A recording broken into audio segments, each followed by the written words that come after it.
చూడండి friends, final it's over. చూడండి మంచిగా ఎంత బాగా ఫ్రై అయిపోయిందో చూడండి, ఎంత దూరగా వేయించాను చూడండి. చూడండి ఏమన్నా మీకు బ్రౌనిష్గా ఎక్కడన్నా కనిపిస్తుందా అండి? ఎంత దూరగా వేయించుకోవాలి, ఎందుకంటే తర్వాత పాపకు పెట్టేటప్పుడు నాట్ ఓన్లీ ఎవరైనా పిల్లలకి 2 years లోపు ఎవరికైనా పెట్టొచ్చండి. ఉప్పు చాలా హెల్దీ అనమాట, మంచి ప్రోటీన్ గల ఫుడ్ అనమాట ఇది.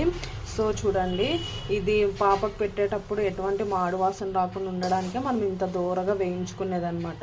సో ఇందులో నేను ఏమేమి మిక్స్ చేస్తాను అది నేను మీకు చూపిస్తాను చూడండి. ఈ కప్పు నిండా అండి, ఈ కప్పు నిండా బాదం పప్పు అయితే తీసుకున్నాను నేను మెజర్మెంట్తో. చూడండి ఇవి కూడా మనము లైట్గా రోస్ట్ చేసుకోవాలి ఫ్రెండ్స్. చూడండి లైట్గా రోస్ట్ చేసుకోవాలి.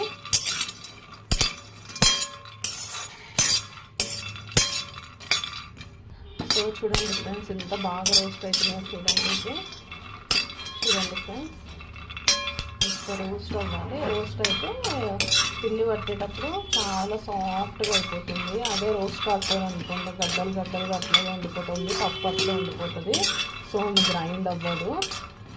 చూడండి ఫ్రెండ్స్, ఇంకా బాగా రోస్ట్ అవ్వాలి.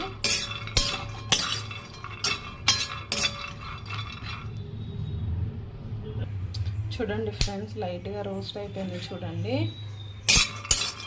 చాలండి, ఇంతకంటే ఎక్కువేం అవసరం లేదు మనకి. చూడండి ఫ్రెండ్స్, లైట్గా రోస్ట్ అయిపోయింది. సో చూడండి ఫ్రెండ్స్, నెక్స్ట్ వచ్చేసి పిస్తా పప్పు అండి. చూడండి ఇది కూడా 1/2 కప్ తీసుకున్నాను పిస్తా పప్పు. ఇది కూడా లైట్గా రోస్ట్ చేసుకోండి ఫ్రెండ్స్,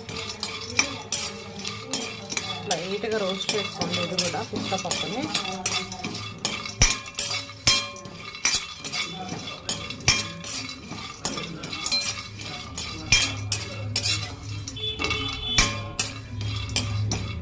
చూడండి ఫ్రెండ్స్, మంచిగా లైట్గా రోస్ట్ అయిపోతుంది.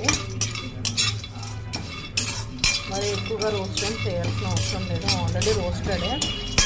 మనం ఓపెన్ చేసేటప్పుడు కొంచెం ఫ్రైడ్ అనేది తగ్గిపోతుంది కదా, అందుకని కొంచెం లైట్గా రోస్ట్ చేస్తున్నాను అంతే. చూడండి మంచిగా రోస్ట్ అయిపోయింది ఫ్రెండ్స్. చూడండి నెక్స్ట్ నేను జీడిపప్పు తీసుకున్నాను, సేమ్ కప్పు జీడిపప్పు. ఇది కూడా యాక్చువల్గా రోస్ట్ చేసుకుందామండి.